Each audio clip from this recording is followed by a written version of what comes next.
What is up, guys? Welcome back to another GeekaWhat video. In this video, we're going to be building an insane gaming PC build for 2022, featuring an RTX 3080 Ti, i9-12900K, Z690 motherboard, and insane Corsair 5000T case. With more than 150 addressable RGBs on our case alone, this build is absolutely bonkers. And in today's video, I'll be running you through all the parts that make it possible, putting it together from start to finish to give us a complete build later on, and then testing it out in a wide variety of gaming titles. We'll be testing at 1080p competitive and 4K ultra settings.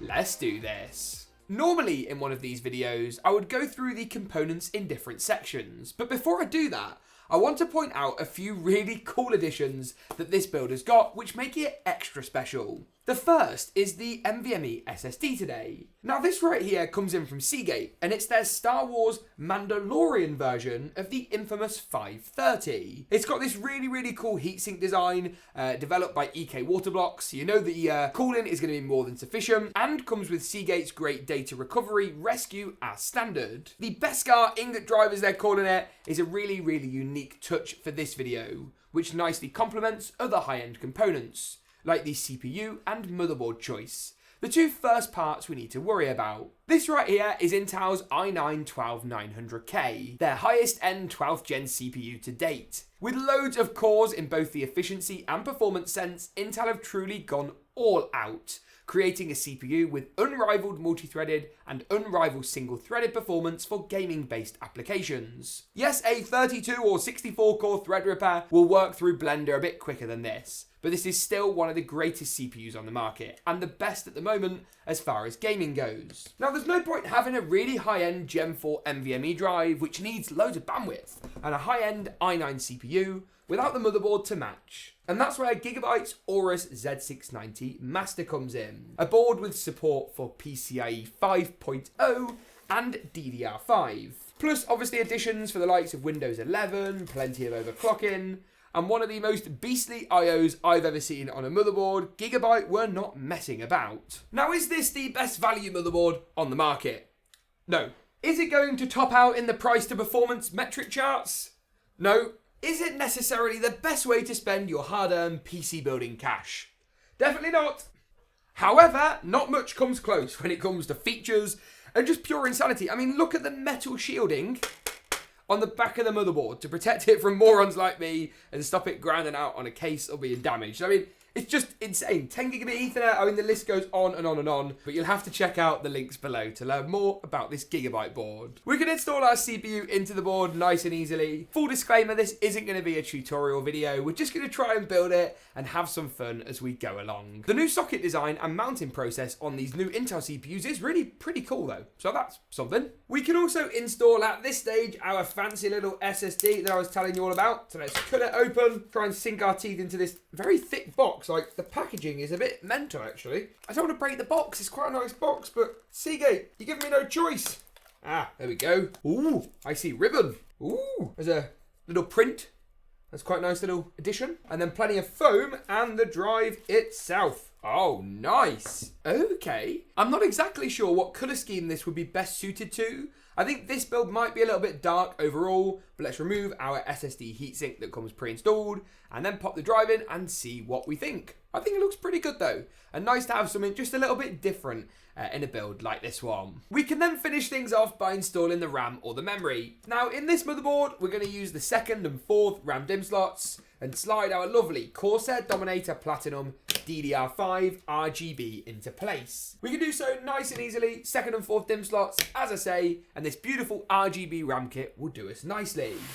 Now the next stage of the process is to go ahead and take a look at the case. And in this build, I've selected the brand new Corsair iCUE 5000T, a chassis which deserves a mini montage all of its own.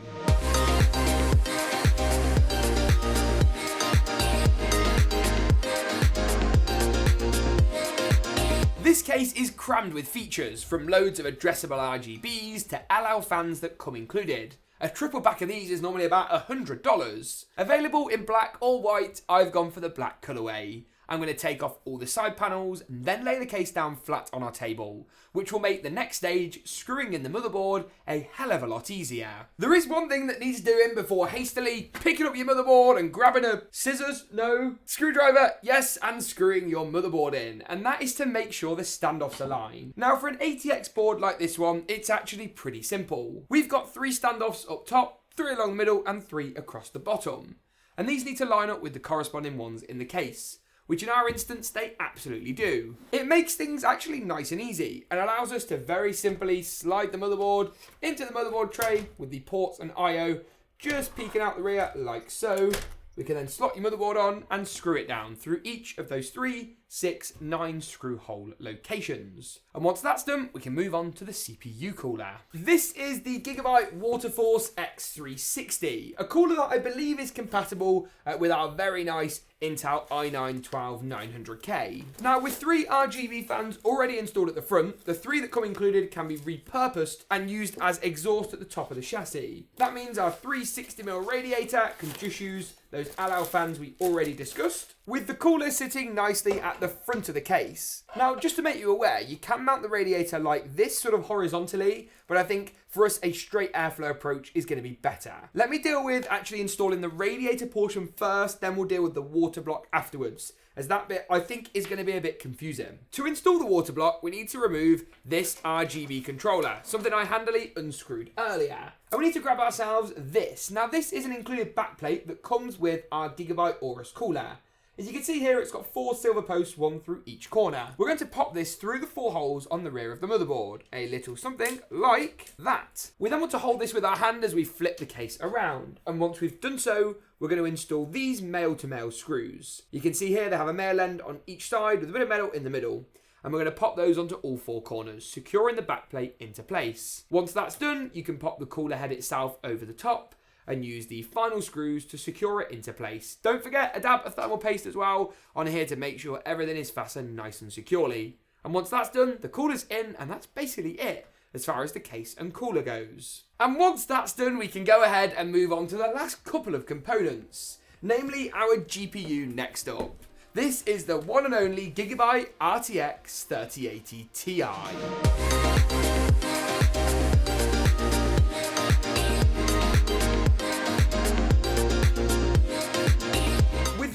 Of an updated 3090 Ti circling, this GPU might seem like a slightly odd choice, but to be honest, the 3090, as we've seen so far, is just a different kind of GPU altogether. It's intended for those who need the maximum amount of VRAM possible to edit in DaVinci Resolve, Premiere Pro, or put together a project in Blender. For gaming, the 3080 and 3080 Ti really are enough of a pinnacle for me, and this GeekaWhat Eagle 3080 Ti is certainly no exception. It ties in with a really nice GeekaWhat X Corsair theme for this build, and actually isn't too thick as far as cards go. It's one of the better MSRP priced 3080 Ti's, though the relevance of MSRPs I appreciate nowadays are, well, lacking.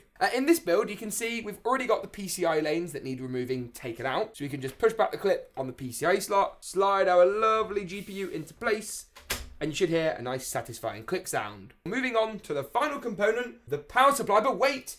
There is one more thing. Sort of 2 more things. These. Now these right here are the Corsair iCUE LC100s. It's a brand new product from Corsair that's sort of best described as mini nanoleafs for the inside of your PC. So these right here are kind of like little triangular panels. I'm hoping / guessing / mix of both that Corsair will actually release some other shapes as well, maybe some squares, or kind of like Nanoleaf did with their shapes lineup, if I can get into the panels themselves. And you can see they're kind of these really cool little triangles with magnetic contact strips on each side. This is kind of the base triangle, if you will. It plugs up to a SATA power and a Corsair iCUE proprietary connection. And then you can just add in the panels in whatever layout works best for you. You can take off the magnetic strips and pop them on pretty much any side of the panel. 2 sides come equipped with copper contact points. The other side is blank, so just bear that in mind. But you can just rotate the triangles and get the perfect layout that you want in your system. Now, obviously, these are an expensive addition to a build like this, and they're certainly not necessary. But I'm interested to see what exactly they look like, especially because we've got 2 kits.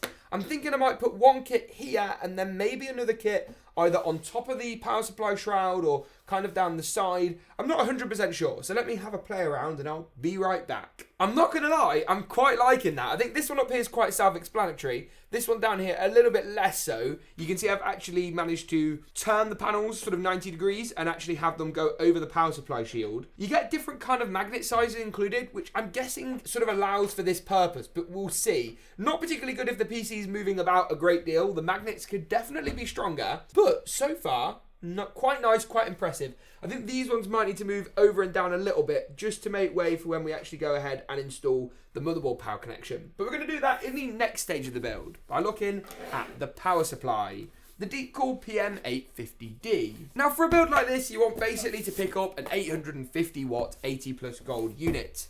Anything else is a nice bonus, but probably slightly overkill. Something like this is going to do the trick very nicely. This is on the more budget end of the spectrum. I just kind of wanted to give it a look and wanted to see what it was all about. But something like the Corsair RM850X is also a fairly decent shout. Now, really weirdly for a high-end power supply, this isn't modular. However, we basically need to use all the cables anyway. So as much as it's not particularly refined, it's also not a huge issue. Now this video isn't going to be a cables and wiring guide, but we have got one of those over on the channel. And what we are going to do is also whack in some nice cable extensions, using the money we saved from the power supply for some custom sleeve doodads to make the whole thing look a bit more polished. I guess what we'll do though is we'll install the power supply and I'll rejoin you in just a few moments for the gaming benchmarks. But first, we need to see how good the system looks in typical GeekaWhat style in an epic glam montage. I'll see you in a sec, but first, roll that montage.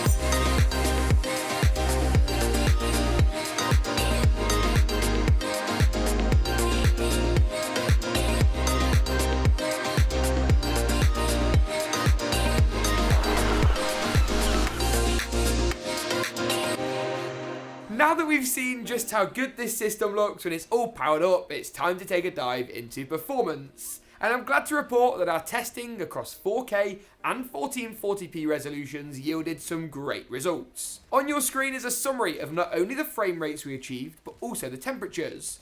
And I'll be taking a closer look into some of these titles one by one, kicking things off with Battlefield 2042. At 4K high settings with DLSS enabled and set to performance mode, we got 97 FPS on average. At 4K, to achieve just shy of 100 frames per second in the definition of a latest AAA title is fantastic. And the good frame rate results don't stop there, where in COD Vanguard we saw some incredible results. Let's test out first of all at 4K high settings with no ray tracing and no DLSS. Here we managed to pick up 94 frames per second on average across our 15-minute benchmark run. But it got us thinking, what if we turned DLSS on, Nvidia's fancy AI-backed resolution scaler? Well, our frame rate then shot up to 162 frames per second on average. A frame rate that's absolutely incredible. The 90 and 99th percentiles were pretty consistent too, showing not a great deal of deviance in the frame rate, tested using both Nvidia's FrameView and MSI Afterburner's Reaver Tuner. Moving on to Forza Horizon 5 next up, here we tested using the game's inbuilt benchmarking mode. I love it when a game has a benchmark mode built in.